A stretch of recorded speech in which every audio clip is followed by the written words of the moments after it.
Assalamualaikum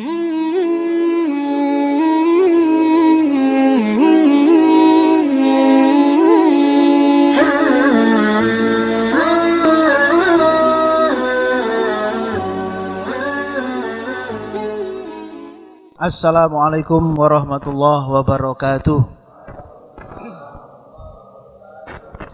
Alhamdulillahirabbil alamin, nahmaduhu wa nasta'inuhu wa nastaghfiruh wa na'udzu billahi min sururi anfusina wa sayyiati a'malina, may yahdihillahu fala mudhillalah wa man yudlil fala hadiyalah.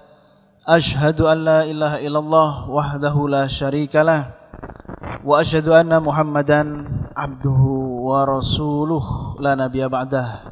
Allahumma shalli ala Muhammad wa ali Muhammad. Alhamdulillah kita bisa ketemu lagi di majelis ini dalam keadaan sehat walafiat. Jamaah sekalian yang dirahmati Allah, teman-teman sekalian yang berbahagia, alhamdulillah kita bisa ketemu lagi di majelis ini dalam keadaan sehat walafiat dan kita bisa melaksanakan ibadah sholat asyar dan juga kita bisa mengaji lagi, meneruskan kajian Sirah Nabawiyah, di mana kita sudah sampai pada perjanjian Hudaybiyah, kemudian perang Khaybar. Setelah itu ada peristiwa-peristiwa setelah perang Khaybar. Kalau pertemuannya, insya Allah ini sudah pertemuan yang ke-15. Betul ya Mas Aziz ya? 3 tahun. 3 tahun. Ada dulu yang selalu wajahnya selalu saya ingat, tapi kok beberapa pertemuan ini nggak ada terus ya? Apa sudah resign atau bagaimana gitu ya? Pada peristiwa setelah perang Khaybar, Rasulullah Shallallahu Alaihi Wasallam atau masih saat-saat perang Khaybar, sehari setelah perang Khaybar, jadi masih terasa perangnya itu masih, atau penaklukan Khaybar itu masih terasa. Itu Rasulullah ditambah lagi kesenangan beliau, kebahagiaan beliau dengan datangnya Ja'far bin Abi Thalib. Ja'far bin Abi Thalib itu dan orang-orang yang lain ya, dan orang-orang yang sebelumnya, jauh sebelum hijrah ke Madinah, mereka itu adalah orang-orang yang hijrah pertama kali ke Habasyah atau ke Ethiopia. Jadi ada yang tinggal di Ethiopia itu kurang lebih ada 34 orang atau lebih. Di sana selama ini mereka tinggal di sana, tinggal di Ethiopia, negaranya Raja Najasyi itu dalam keadaan aman dan dilindungi oleh Raja Najasyi. Dan ketika sebelum perang Khaybar, Rasulullah SAW mengutus seseorang untuk meminta Ja'far bin Abi Thalib dan orang-orang yang ada di negeri Habasyah itu untuk berkumpul datang ke Madinah, jadi tinggal di Madinah. Karena sudah nggak di Mekah lagi, jadi pulangnya sudah nggak di Mekah, mereka pulangnya ke Madinah. Dan ketika setelah ditaklukkannya Khaybar, datanglah itu Ja'far bin Abi Thalib dari Ethiopia. Jadi Rasulullah itu sangat senang sekali, bertambah-tambah kesenangannya dengan datangnya Ja'far bin Abi Thalib tadi itu. Sampai beliau mengatakan, wallahi ma adri bi ayyihi ma ana afrah. Saya enggak tahu mana yang lebih saya ini gembira, bi fathi Khaybar am bi qudumi Ja'far, dengan ditaklukkannya Khaybar atau dengan datangnya Ja'far itu. Saya dua-duanya gembira, kata Rasulullah. Jadi ditambah lagi kegembiraan Rasulullah Shallallahu Alaihi Wasallam dengan datangnya Ja'far dan kurang lebih 27 orang yang datang dari Habasyah, dulu hijrah ke Habasyah yang pertama kali sebelum hijrah ke Madinah. Dan di antara orang yang hijrah ke Habasyah, ke Ethiopia, itu ada Ubaidillah bin Jahash. Ubaidillah bin Jahash itu istrinya saat itu Ummu Habibah. Ummu Habibah, dan Ubaidillah bin Jahash ternyata di sana dia murtad. Karena negeri Najasyi itu ada Habasyah, itu negerinya orang Nasrani, mayoritas orang Nasrani, sehingga dia itu tertarik dengan agama Nasrani, masuk Kristen, masuk Nasrani, bahkan ngolok-ngolok orang-orang Islam. Kalian itu, saya ini matanya sudah terbuka, katanya begitu. Nah, kalian itu masih setengah-setengah terbuka, belum begitu terbuka, katanya Ubaidillah bin Jahash ketika sudah masuk Nasrani. Jadi ngerasa bahwasanya dia itu yang mendapatkan pencerahan. Nah, orang Muslim itu belum begitu cerah. Nah, ini menunjukkan bahwasanya siapapun itu tidak aman dari penyimpangan, ya. Bahkan seorang sahabat itu Ubaidillah bin Jahash bisa masuk Kristen, bisa masuk Nasrani karena ya banyak faktor saat itu, diantaranya karena itu adalah negara Nasrani, di mana-mana orang Nasrani, tetangga-tetangganya Nasrani semuanya. Nah, itu diantara kejadian yang terjadi setelah adanya perang Khaybar. Kemudian juga setelah perang Khaybar itu Rasulullah SAW beliau mengerjakan umroh wada, umroh yang menjadi ganti daripada umroh yang tidak jadi pada tahun sebelumnya saat perjanjian Hudaybiyah. Jadi kalau yang dari perjanjian Hudaybiyah mengikuti ya faham, kan salah satu isi dari perjanjiannya itu bahwasanya pada tahun ini tidak boleh umroh, bolehnya tahun depan. Nah, tahun depan itulah ini. Maka Nabi sebagai ganti dari umroh yang tidak jadi pada perjanjian Hudaybiyah itu, maka beliau tahun itu beliau umroh, yaitu pada tahun ke-6 Hijrah, ke-6 Hijriyah. Setelah hijrah, 6 tahun setelah hijrah, baru Rasulullah bisa umroh beneran ke Madinah bersama, ke Mekah bersama 1.400 orang lebih. Dan menurut para ahli sejarah yang lain menyebutkan bahwasanya pokoknya seluruh orang yang ikut pada tahun sebelumnya ketika perjanjian Hudaybiyah itu ikut lagi. Jadi seluruh orang pada tahun lalu yang ikut itu pada tahun berikutnya ketika umroh sebagai ganti tadi itu mereka ikut semuanya, dan dikatakan kurang lebih 1.400 orang ikut umroh dari Madinah ke Mekah. Dan itu ada kurang lebih 350 kilo perjalanan dengan berjalan kaki dan juga naik onta, naik kendaraan pada zaman itu, ya, sangat panas dan sangat melelahkan. Dan saat itu orang-orang yang ada di Mekah, ini pasti Muhammad sama orang-orang Muslim itu nyampe sini udah kecapean, itu udah lelah dia, karena setelah perang Khaybar itu terus ada saja permasalahan-permasalahan dan kesibukan-kesibukan yang dilakukan oleh Rasulullah dan kaum muslimin, termasuk umroh ini. Jadi belum hilang capeknya dari perang Khaybar, langsung umroh. Nah, sehingga mereka ini paling orang-orang muslim, Nabi Muhammad itu paling capek mereka.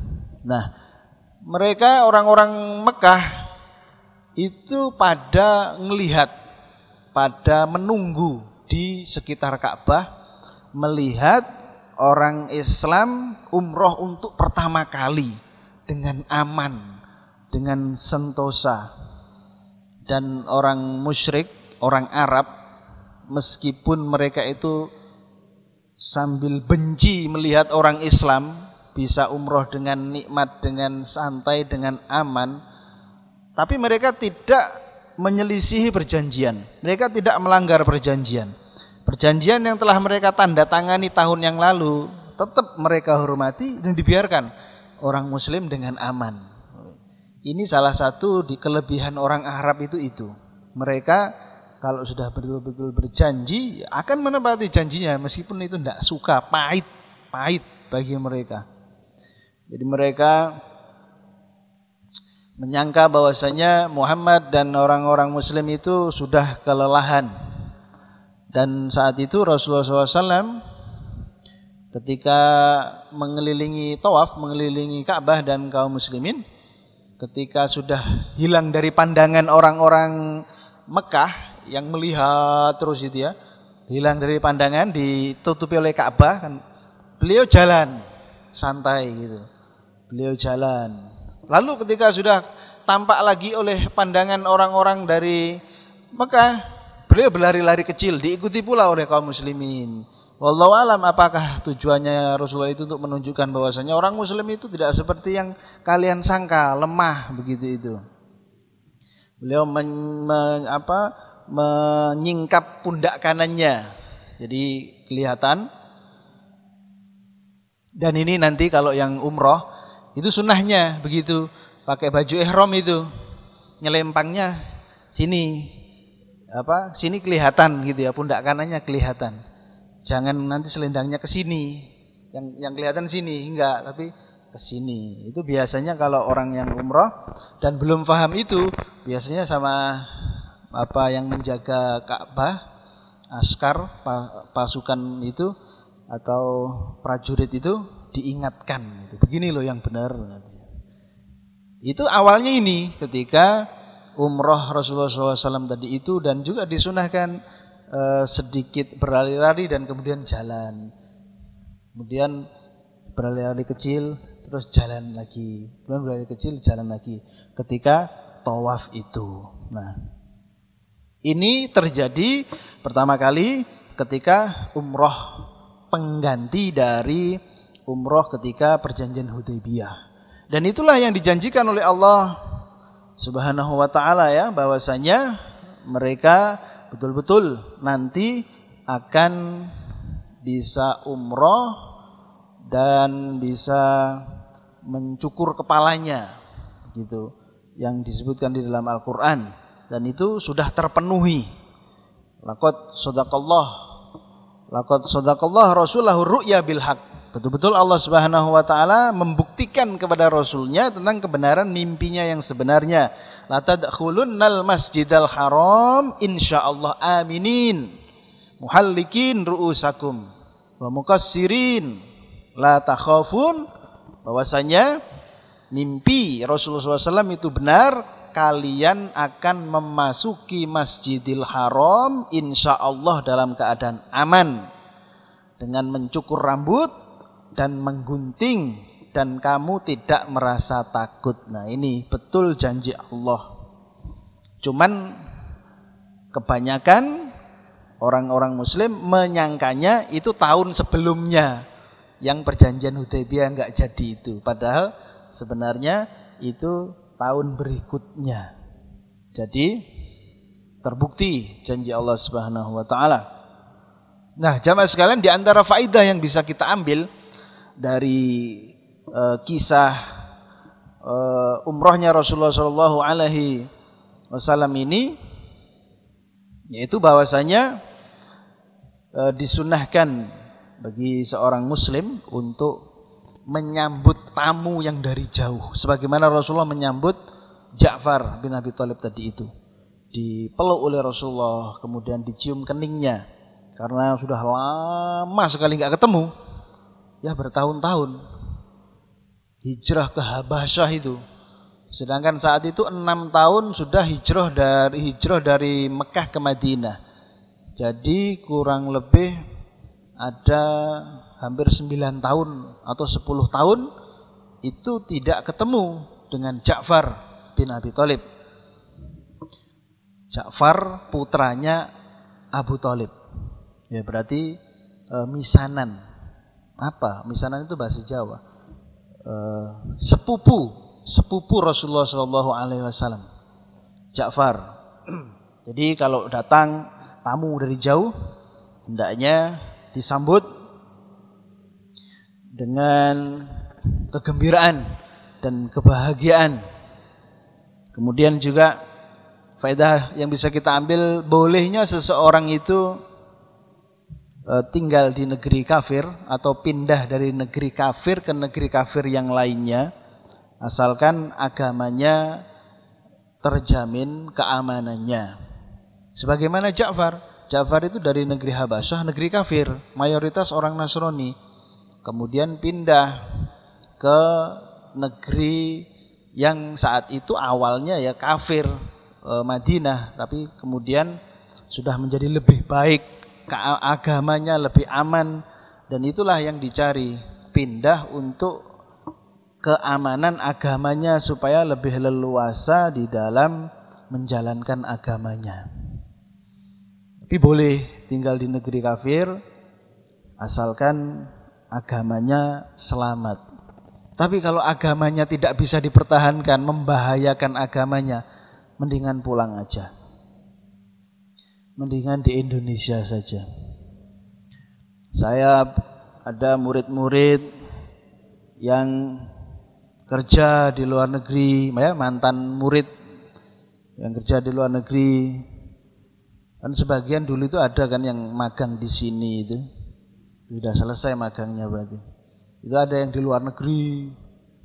Terus mengatakan, cerita lewat telepon bahwasanya sholatnya nggak bisa sholat, Jumatan juga nggak bisa karena waktu kerjanya berbenturan dengan waktu kerja. Sebenarnya mereka orang kafir, nggak memahami apa itu sholat, ya nggak tahu.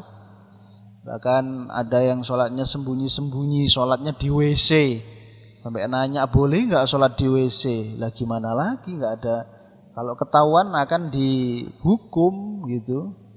Nah, kalau sampai semacam itu ya pulang aja deh, mendingan di rumah pasti, atau di Indonesia lebih banyak pekerjaan yang lebih aman untuk agamanya gitu. Jadi yang paling penting itu kita agama itu jangan sampai dikorbankan hanya untuk dunia saja. Yakinlah kalau kita itu meninggalkan sesuatu karena Allah, nanti Allah akan mengganti sesuatu itu dengan yang lebih baik. Yakin, saya ini pindah supaya saya bisa sholat, bisa nyaman ibadah. Pasti nanti apa-apa yang kita tinggalkan, harta-harta, penghasilan-penghasilan yang kita tinggalkan, itu akan diganti oleh Allah Subhanahu wa Ta'ala. Nah, kemudian jamaah sekalian dirahmati Allah, ada kejadian lagi, yaitu pernikahan Rasulullah SAW dengan Maimunah binti Haris. Ini ketika di Mekah. Jadi ketika umroh itu Rasulullah, beliau di sana menikah di Mekah itu dengan Maimunah. Maharnya diberi oleh Abbas bin Abdul Muthalib. Oleh Abbas yang berupa 400 dinar. Abbas, 400 dinar itu banyak loh. Bukan 400 dinar, 400 dirham ya, maaf. Dirham. Ya enggak terlalu banyak sih, tapi ya banyak juga. 400 dirham. Wallahu alam, enggak tahu sekarang 1 dirham itu berapa. Mungkin 100 ribuan begitu. Jadi ya kalau 400 ya kurang lebih 4 juta gitu ya. Itu maharnya menikah dengan Maimunah bintul Harith. Dan setelah menikah itu Rasulullah tinggal di Mekah 3 hari. Kan orang kafir Mekah, orang-orang Quraisy itu kan mereka itu udah pokoknya kesel banget, gemes, gak suka dengan datangnya Nabi dan kaum muslimin. Mereka nggak bisa ngapa-ngapain karena terikat dengan perjanjian begitu pada tahun lalu Hudaybiyah itu. Nah ini kok malah Muhammad ini kok malah nginep lagi di sini sampai 3 hari, malah nikah lagi di sini, kok ngenak-ngenain begitu loh. Mereka itu merasanya itu begitu. kok malah ngenak-ngenakin di sini. Nikah tuh sampai 3 hari. Dia didatangi Nabi Muhammad. Hei Muhammad, batas waktu yang kamu miliki sudah selesai. Sekarang kamu pulang sana ke Madinah. Tinggalkan kami. Lalu katanya Rasulullah, memang apa salahnya jika kalian itu membiarkan saya menikmati pernikahan ini di antara kalian? Saya akan undang kalian untuk makan-makan. Ayo silahkan, nggak apa-apa. Oh, mereka tuh wambah gemes lagi. Kita nggak butuh sama makananmu itu ya Muhammad. Udah cepet pulang, tinggalkan kami sekarang. Nah, maka kemudian Rasulullah SAW berangkat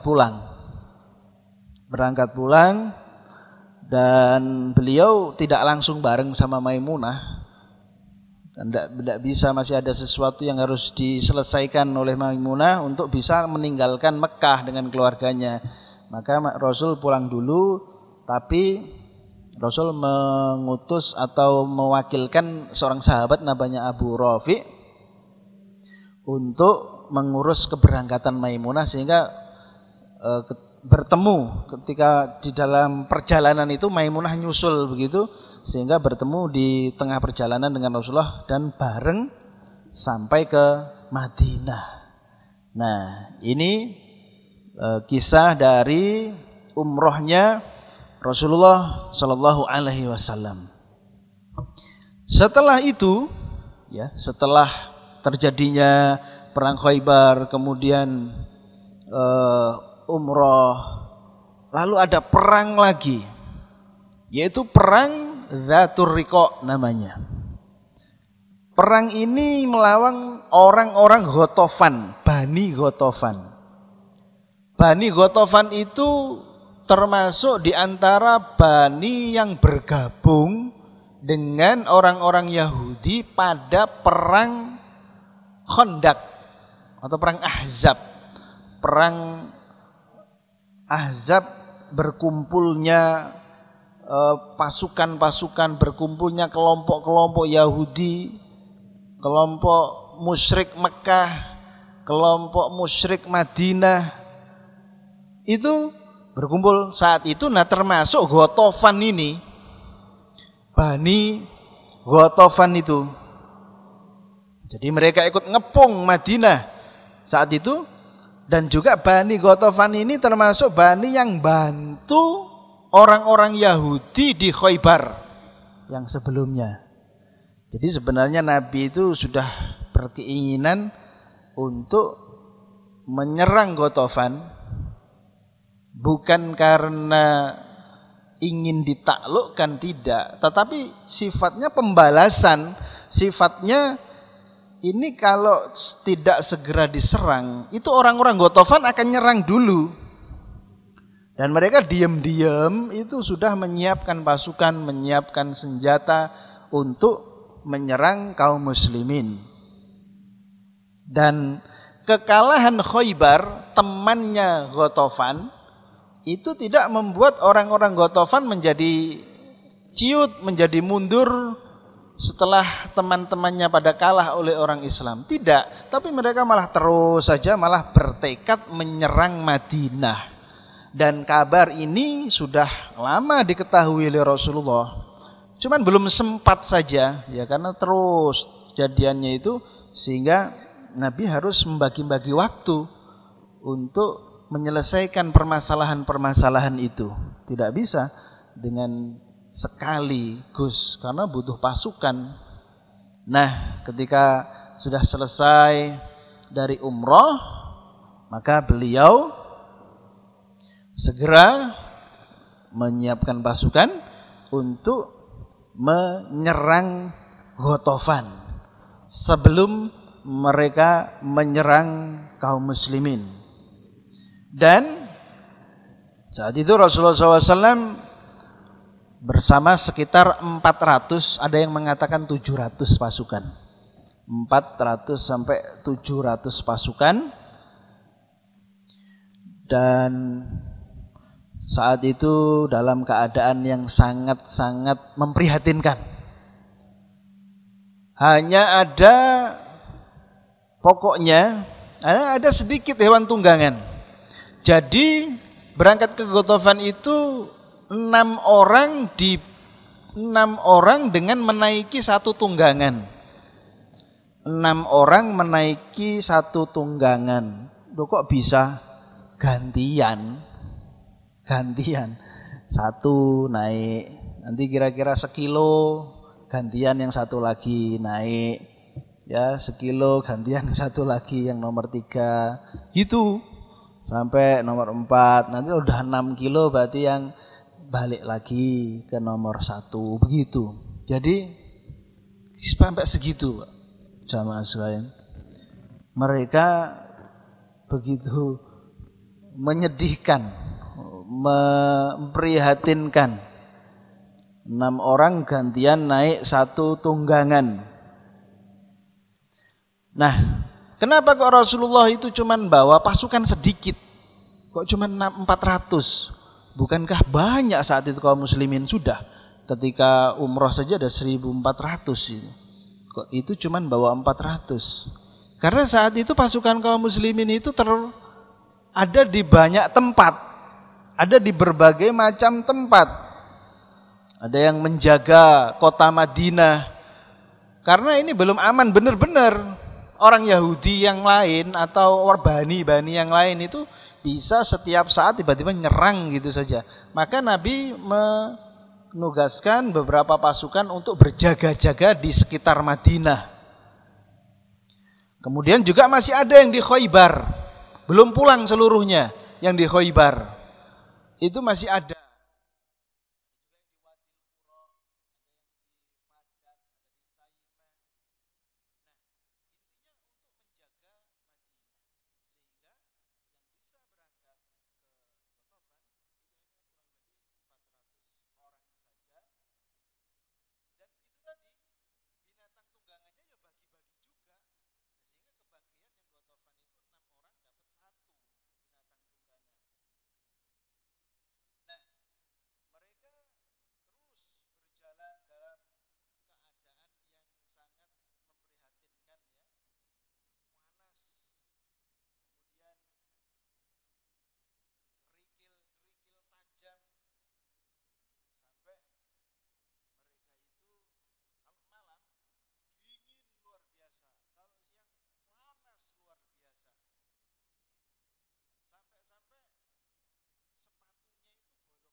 Dalam perang Ghatafan ini untuk menuju kaum Ghatafan, dan kita 6 orang. Bainana ba'ir na'taqibuhu. Kita punya satu onta untuk dinaiki 6 orang bergantian. Fanaqibat aqdamuna. Kaki-kaki kami terluka. Wa naqibat qadamaya. Dan juga kaki-kakiku juga terluka juga, yang cerita. Wasaqatat adfari, sampai kuku-kukunya lepas. Bayangkan, kuku-kukunya lepas. Wa kunna nalufu ala arjulinal khiraq. Lalu kami balut kaki-kaki kami itu dengan kain.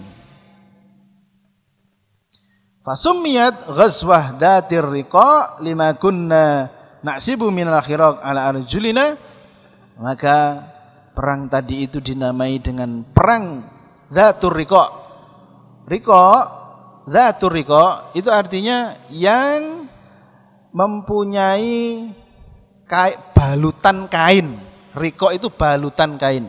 Dzatur itu yang punya, yang kakinya dibalut kain. Nah itu. Jadi Dzatur Riqa itu yang kakinya dibalut kain. Jadi perang tadi itu untuk memudahkan penamaannya itu dinamakan dengan kejadian yang dirasakan oleh kaum muslimin dalam perjalanan menuju Ghatafan, kakinya sampai lepas kukunya karena jalan jauh.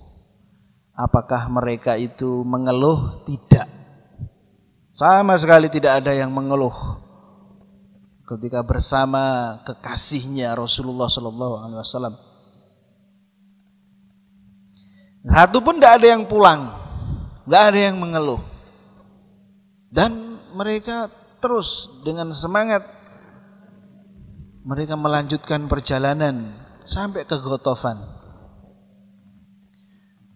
Pokoknya kisah-kisah pada masa lalu ya, para sahabat-sahabat tentang kesetiakawanannya, ketaatannya kepada Rasulullah, kecintaannya kepada Rasulullah, bukti-bukti cinta kepada Rasulullah. Itu kalau zaman sekarang seperti dongeng, seperti cerita saja.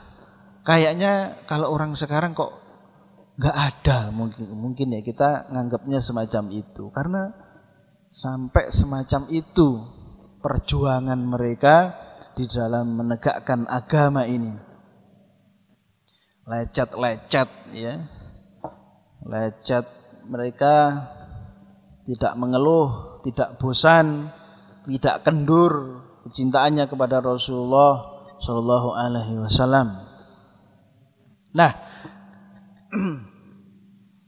pada akhirnya mereka sampai di Ghatafan. Dan setelah 3 hari 3 malam perjalanan, itu bukannya Ghatafan mudah ditaklukkan. Sebulan orang Ghatafan baru bisa ditaklukkan. Ya, padahal dalam keadaan kayak gitu, itu masih sebulan lagi perang. Padahal sebelumnya Khaybar, ya Khaybar, umroh, Ghatafan 3 hari 3 malam jalan. Sebulan. Kalau sekarang wallahu alam ya. Tapi mungkin kalau sudah iman begitu kuat itu sudah nggak masalah begitu-gitu itu. Udah nggak begitu mikir dunia, mereka nggak mikir dunia. Biasanya kan yang paling besar menghalangi keikhlasan seseorang, menghalangi ibadah, itu masalah dunia, maksudnya masalah harta, biasanya begitu, kerjaan, biasanya gitu. Itu nggak ada yang lain, biasanya itu kerjaan. Nah, setelah di Ghatafan mereka perang lagi ya di sana, ngepung Ghatafan, tidak perang sih, ngepung, tapi sampai 1 bulan. Ketika mereka itu sampai di Ghatafan, orang-orang Ghatafan itu ternyata ketakutan. Mereka pengecut. Padahal orang muslim ya, kalau mereka mengetahui bagaimana keadaan orang muslim, mungkin mereka menjadi berani gitu. Padahal orang muslim sudah lelah secara fisik. Secara fisik ya lelah ya. Kalau mental tidak lelah, meskipun terus itu, itulah kekuatan iman itu. Mental enggak lelah, tapi fisik aja yang lelah, capek. Kakinya sampai luka-luka, kukunya sampai lepas. Jadi nyampe di Ghatafan itu sebenarnya secara fisik lemah kaum muslimin itu. Beratnya perjalanan dan jumlahnya sedikit. Cuman 400. Ghatafan itu jauh lebih banyak, ribuan. Tapi mereka udah takut duluan.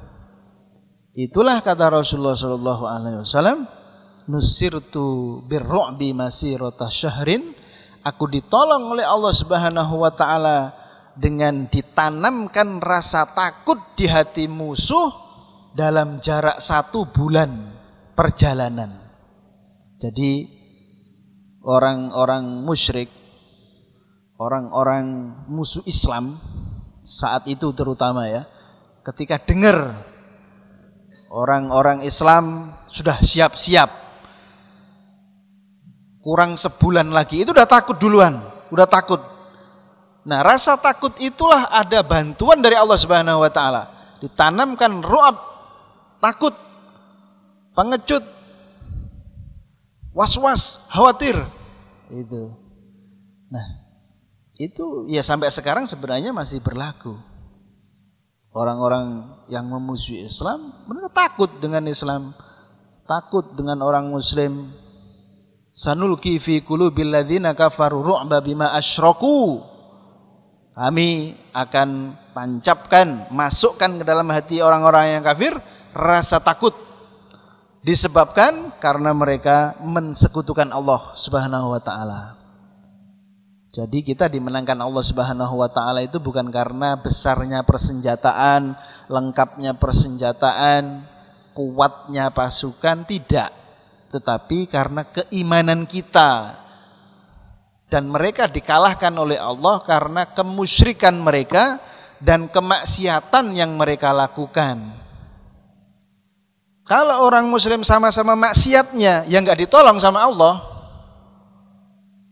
Jadi kita menang dari orang non-Muslim atau musuh Islam itu karena keimanan dan menjauhi maksiat. Itu terutama menjauhi maksiat. Dan mereka kalah, dihancurkan oleh Allah, itu disebabkan karena kemaksiatan yang mereka lakukan dan karena kesyirikan yang mereka lakukan. Jadi masalah persenjataan dan sebagainya itu masalah nomor 2. Sehingga kalau umat Muslim ikut-ikutan maksiat juga, ya nggak ditolong sama Allah Subhanahu wa taala. Sama akhirnya yang menentukan senjata, akhirnya yang menentukan banyak-banyakan. Bayangkan di dalam perang Yarmuk itu kaum muslimin, ya saat itu khalifahnya Abu Bakar dan kemudian diganti oleh Umar bin Khattab. Ketika pengiriman pasukan pertama zamannya Abu Bakar, baru kemudian ketika sudah pengiriman pasukan sampai yang ketiga sudah ganti Umar bin Khattab khalifahnya. Itu ada 3.000 orang, 3.000. Pasukan Romawi yang dihadapi, Romawi 200.000, bayangkan. 3.000 lawan 200.000. Ini kan kalau logikanya ya hancur langsung, memet udah habis. 1 banding berapa itu? 3.000 lawan 200.000. Tapi ternyata meskipun mereka tidak kalah total hancur, tapi umat Muslim nggak kalah, menang, bisa menaklukkan Baitul Maqdis. Ya, Baitul Maqdis yang sekarang dikuasai oleh orang-orang Yahudi itu pada perang Yarmuk sebelumnya sudah dikuasai oleh orang-orang Islam. Bahkan adanya wabah penyakit menular yang mirip dengan corona yang disebut dengan taun amwas. Nah, itu saat itu taun amwas yang membunuh kaum muslimin, pasukan kaum muslimin sampai ada 20.000 orang dalam waktu 2 tahun. 20.000. Itu salah satu yang melemahkan kaum muslimin, tapi tetap tidak bisa terkalahkan. Ya. 24 itu pada 2 tahun, 24.000 itu pada 2 tahun sebelumnya. Nah, ketika terjadi wabah penyakit 2 tahun kemudian, itu dihitung pasukannya tinggal 4.000. Ya, mungkin seganas sekarang, cuman sekarang kan tenaga medis dan ilmu pengetahuan kedokteran sudah maju. Jadi bisa diantisipasi, tapi saat itu tidak bisa. Nah, itu tentang pasukan Islam dan orang Islam apabila melawan orang non-muslim. Yang membedakan adalah kemaksiatannya. Karena orang-orang non-muslim itu kalau perang sama orang Islam, mereka mabuk-mabukan kan gitu. Minum-minum khamar di kemah-kemahnya itu pasukannya. Ya kayak di film-film itulah. Tuh, minum khamar, mabuk-mabukan, terus ada tari-tarian wanita. Itulah yang menyebabkan mereka kalah sebenarnya. Lah kalau orang muslim pasukannya ikut-ikutan gitu, ya sudah nggak ditolong sama Allah. Akhirnya kalah beneran. Intinya nggak ngikut Nabi, kalah seperti di dalam perang Uhud. Kalah gara-gara menyelisihi perintah Rasulullah Shallallahu Alaihi Wasallam. Nah, di dalam perang Ghatafan ini, ya setelah Rasulullah atau perang Dzatur Riqa ini ya, setelah ditaklukkan, pulang Rasulullah bersama kaum muslimin menuju Madinah. Terjadi sebuah peristiwa yang mungkin kita semuanya sudah pernah dengar kisahnya itu, yaitu Rasulullah dan kaum muslimin istirahat di sebuah tempat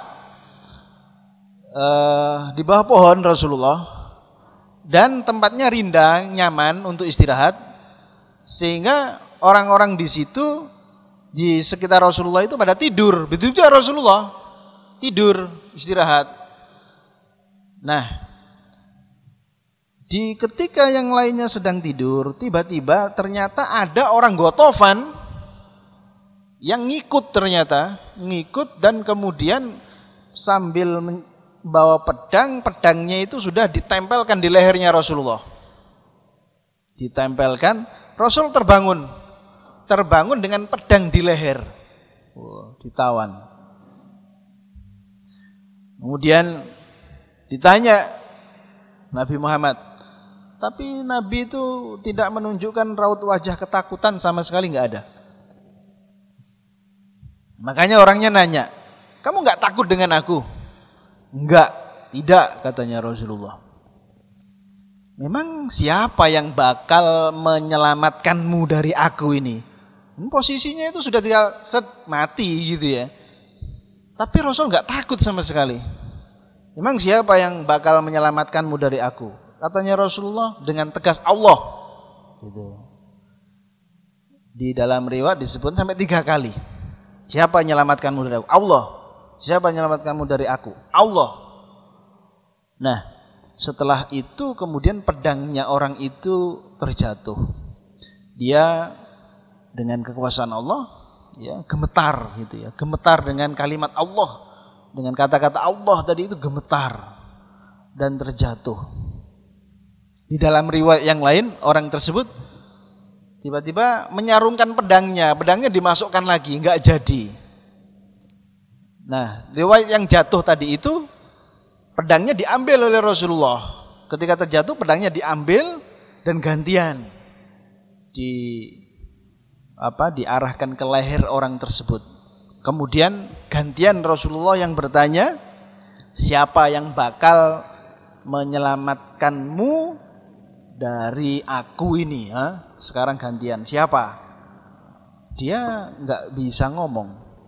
Dia menyembah berhala, tapi tidak ngomong berhala gitu, enggak. Lata, Uzza, Manat, enggak.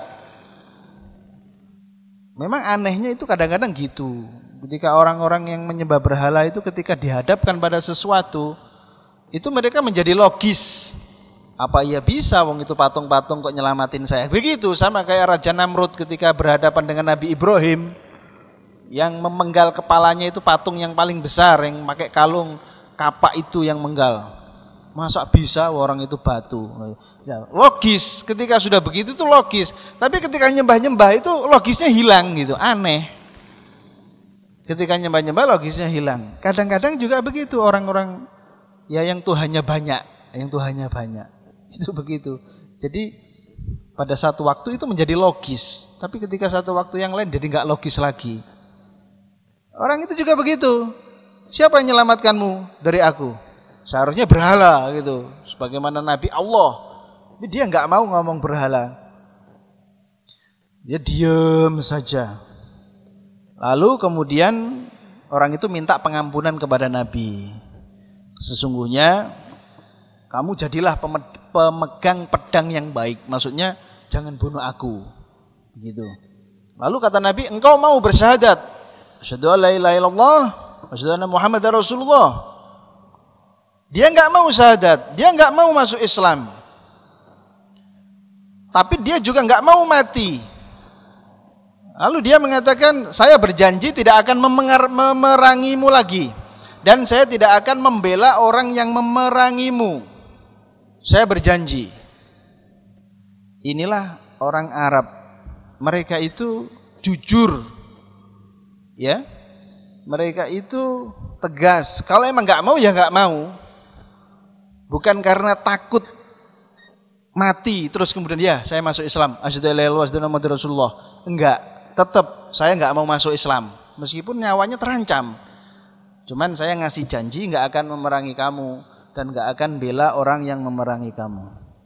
Jadi orang-orang musyrik yang masuk Islam itu masuk Islam bukan karena takut mati, bukan karena takut sengsara, tapi karena pilihan itu. Ya, orang masuk Islam itu karena pilihan, bukan karena takut mati. Buktinya orang ini masuk Islam, enggak mau. Padahal sudah dalam keadaan mau mati itu. Kalau Nabi mau bunuh, ya tidak. Itu. Jadi ini juga adalah penjelasan bahwasanya atau counter bahwasanya agama Islam itu bukan agama perang. Agama Islam itu berperang. Umat muslim berperang itu karena menghilangkan penjajahan, ya, menghilangkan penjajahan.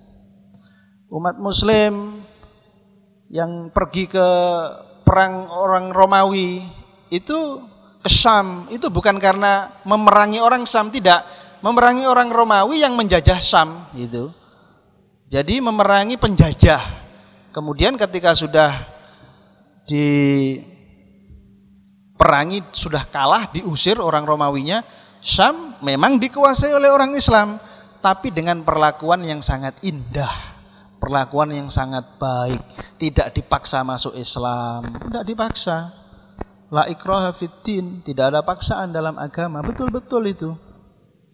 Ketika orang Romawi menguasai Baitul Maqdis, ya, di dalam perang salib itu, Baitul Maqdis, Masjidil Aqsa yang ada di Palestina itu, yang sebelumnya dikuasai oleh orang Islam, dikuasai oleh orang Islam sejak zamannya Umar bin Khattab, itu di dalam penaklukannya ribuan, ada yang mengatakan sampai 5.000 orang Islam yang dibunuh, baik itu orang tua, anak-anak, ataupun ibu-ibu atau wanita, sudah nggak pandang bulu.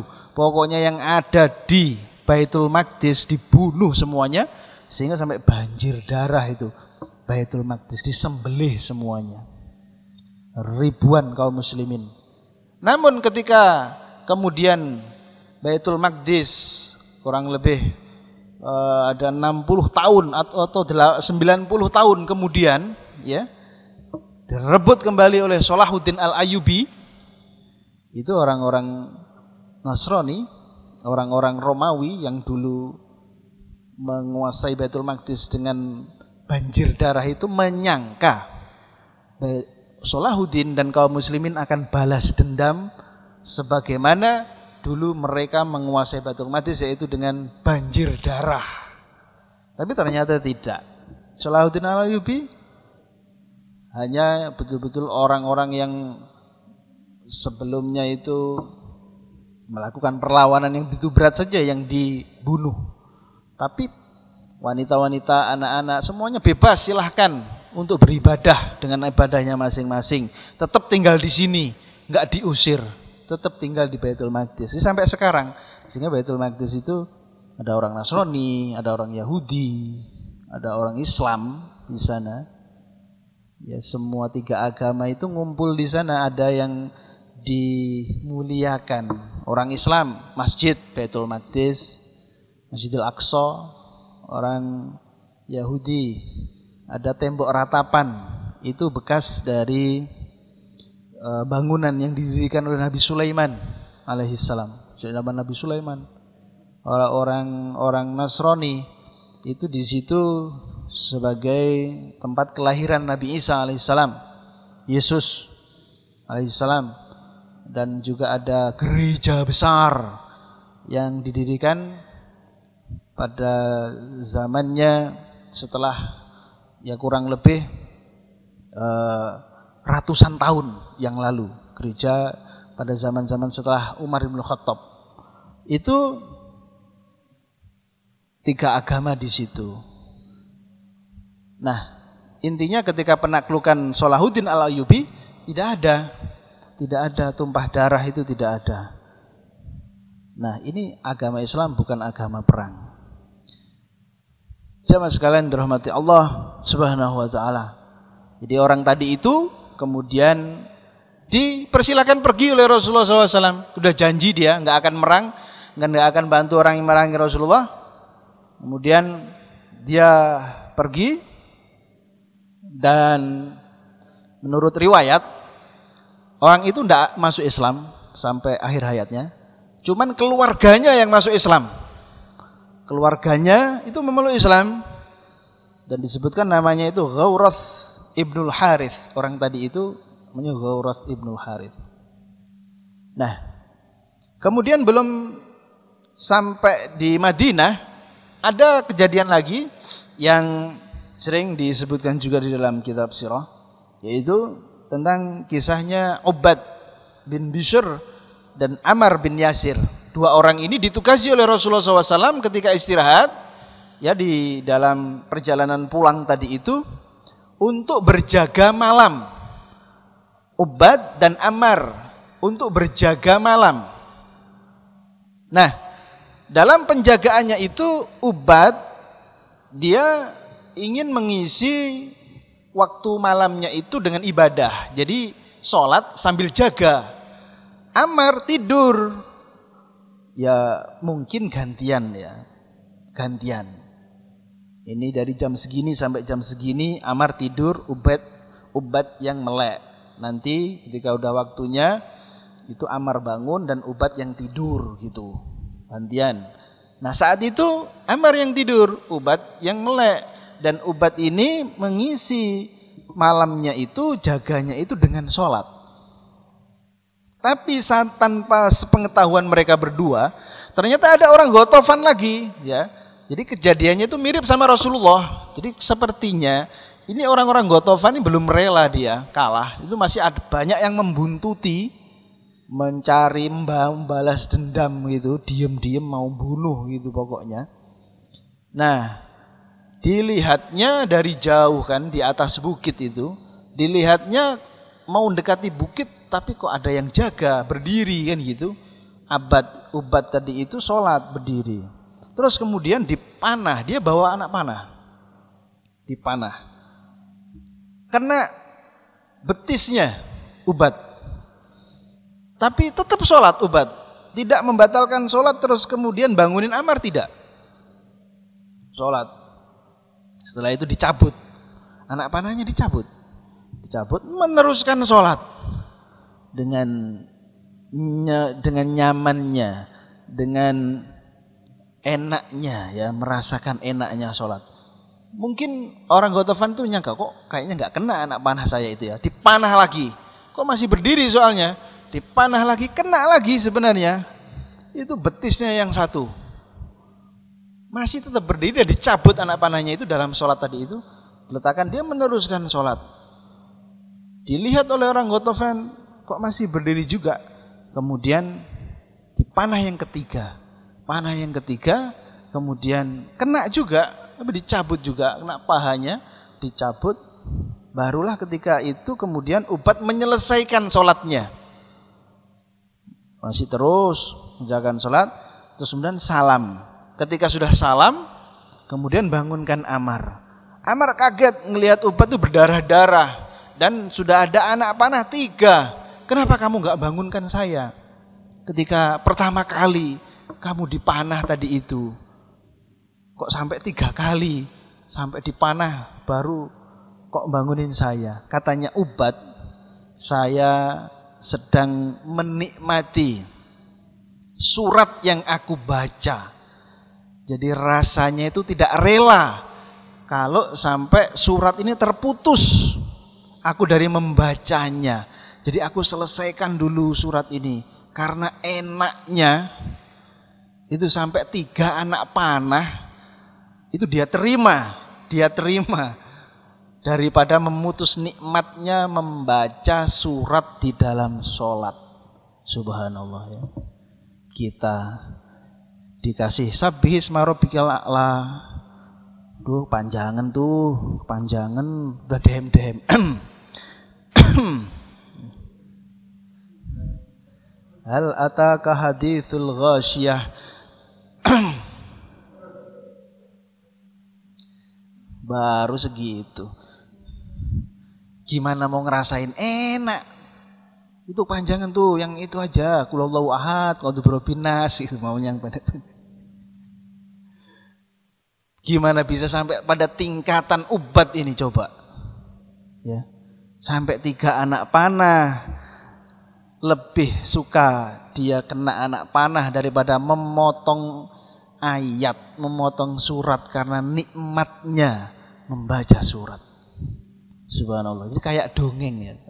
Tapi beneran ini. Sampai segitunya para sahabat-sahabat itu. Ya. Kita jangankan anak panah, ada nyamuk aja udah kadang-kadang sampai batal itu sholat. Nyamuk banyak banget sih gitu. Nggak jadi sholat ada nyamuk itu.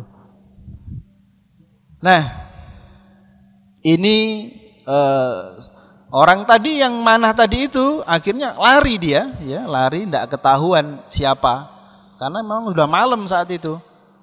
Dan Ubad tidak mati, hanya luka-luka saja terkena anak panah tadi itu, dan akhirnya Rasulullah SAW pulang sampai Madinah. Sebenarnya masih ada satu perang lagi ya sebelum Fathu Makkah. Ini kita sampaikan aja. Jadi pertemuan berikutnya langsung enak, Fathu Makkah itu. Ada lagi perang namanya perang Mu'tah. Ya, perang Mu'tah. Ini perang pertama kali Rasulullah melawan orang ajam. Maksudnya bukan orang Arab, orang luar negeri. Orang Romawi. Bukan orang Arab lagi. Jadi sudah besar ini Islam berarti. Sudah berani menantang kekuatan Romawi padahal. Bayangkan, Romawi itu kalau sekarang itu mungkin Amerika gitu. Dan Arab itu pelosok desa gitu ya. Desa pelosok yang nggak dikenal, nggak sama sekali nggak diperhitungkan lah sama percaturan dunia saat itu sebelum Islam datang lah ya. Mereka itu orang-orang Badui, orang-orang pelosok. Kok bisa menaklukkan Romawi, menaklukkan Persia? Nah ini Rasulullah SAW itu awalnya mengirimkan surat ya kepada Raja Surahbil Al-Ghassani untuk masuk Islam. Tapi suratnya itu disobek-sobek. Suratnya itu dihinakan. Utusannya tadi dibunuh. Utusannya Rasulullah itu dibunuh sama raja tadi itu. Dan membunuh utusan itu adalah perkara yang besar. Sehingga Rasulullah kemudian mengirimkan pasukan yang besar pula, ya kurang lebih 3.000 pasukan untuk menyerang Raja Surahbil Al-Ghassani. Pasukan itu ketika dipersiapkan oleh Rasulullah, pertama, pasukan ini dipimpin oleh Zaid bin Harithah. Itu diumumkan oleh Rasulullah. Nanti kalau Zaid bin Harithah gugur, maka kepemimpinan diambil alih oleh Ja'far bin Abi Thalib. Kalau Ja'far bin Abi Thalib gugur, maka kepemimpinan diambil alih oleh Abdullah bin Rawahah. Tuh 3. Ini kalau Rasul sudah nyebutin begitu, ini berarti 3 orang ini udah jaminan mati. Ini jaminan mati berarti ini. Apakah terus kemudian Zaid bin Harisah, terus Ja'far bin Abi Thalib, lalu Abdullah bin Rawahah, aduh maaf Rasul nggak jadi kayaknya ya. Enggak. Tambah semangat mereka. Udah jaminan mati, udah bener sudah apa yang dikatakan Rasulullah itu. Nanti kalau gugur, ya gugur beneran, diganti sama ini. Kalau gugur lagi diganti. Dan gugur beneran. Dan saat itu perangnya bisa dilihat. Allah memberitahukan Rasulullah. Zaid gugur, Rasul sedih. Rasul nggak ikut ya, Rasul nggak ikut ngirim pasukan. Di Madinah itu Rasul tahu, diberi kabar oleh malaikat Jibril dari Allah Subhanahu Wa Taala. Zaid gugur, Ja'far gugur. Maka Rasul kemudian menyuruh orang-orang untuk memasakkan makanan untuk keluarganya Ja'far, li ali Ja'far, karena mereka sedang dalam keadaan kesusahan ditinggal mati. Menangis keluarganya Ja'far dikasih tahu. Jadi perang belum selesai, belum pulang, itu udah tahu.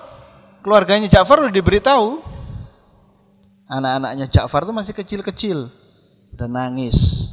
Istrinya juga nangis gitu ya. Nah, itu Rasulullah saat itu mengirimkan kurang lebih ada 3.000 pasukan.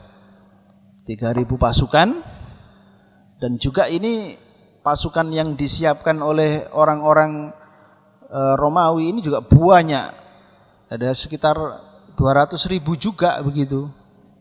Mereka itu memang betul-betul besar, jadi pasukannya itu luar biasa besar juga.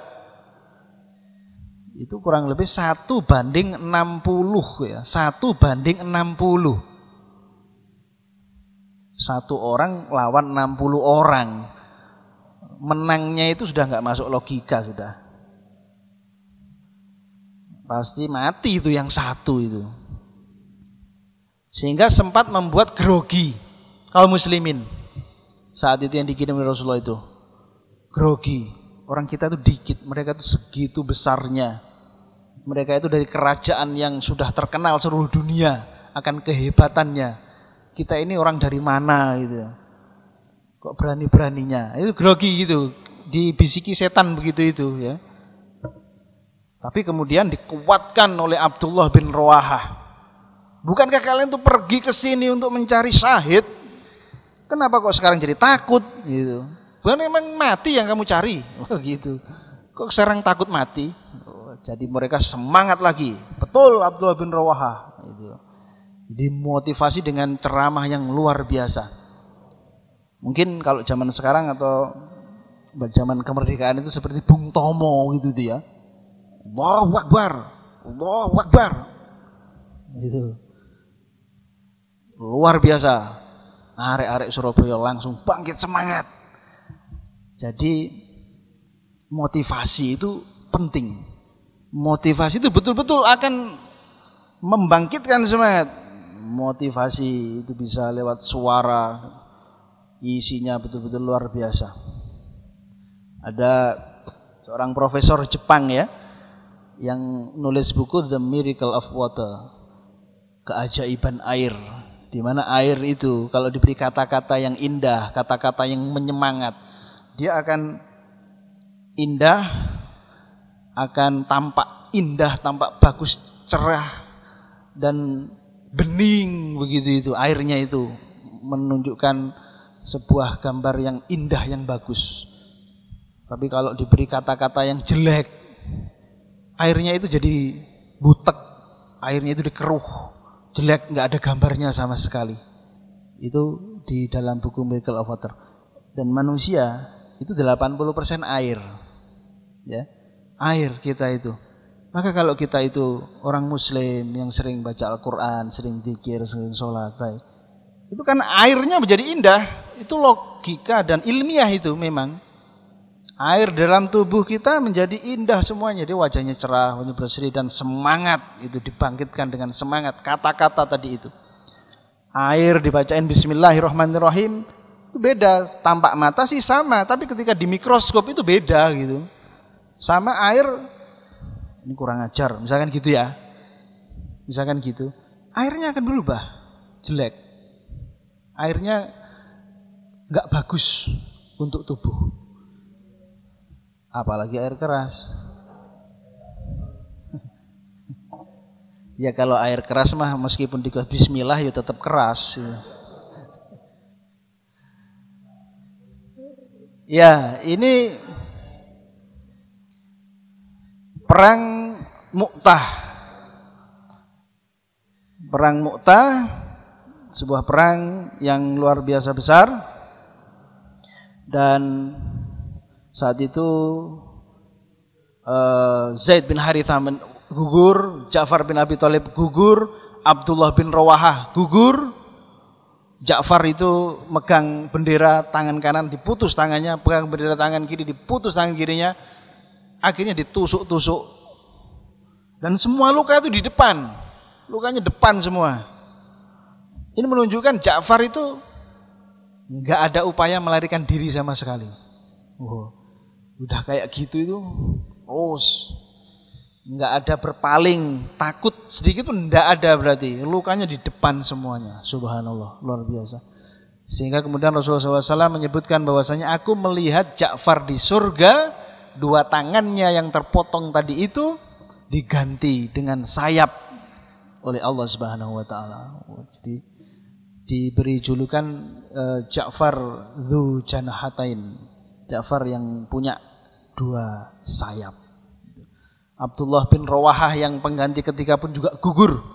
Kemudian terakhir itu diganti oleh Khalid bin Walid. Ya, Khalid bin Walid yang mengalahkan kaum muslimin di dalam perang Uhud ketika masih kafir, itu menjadi pimpinan panglima pimpinan kaum muslimin di dalam perang Mu'tah ini.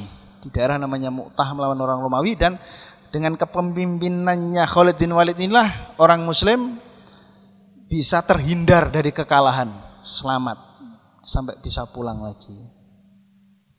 Inilah jamaah sekalian dirahmati Allah Subhanahu wa taala, kejadian-kejadian setelah perang Khaybar dan sebelum terjadinya Fathu Mekah atau ditaklukkannya Mekah.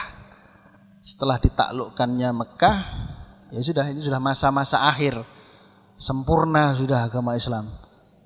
Itu jadi pertemuan kita juga sudah akhir-akhir ini, mungkin kurang beberapa kali pertemuan saja. Cukup ya. Alhamdulillah kita bisa menyelesaikan kajian kita pada sore hari ini. Semoga bermanfaat, bisa menambah pengetahuan kita untuk antum dan untuk saya. Mohon maaf apabila ada kekurangan. Billahi taufiq wal hidayah. Wassalamualaikum warahmatullahi wabarakatuh.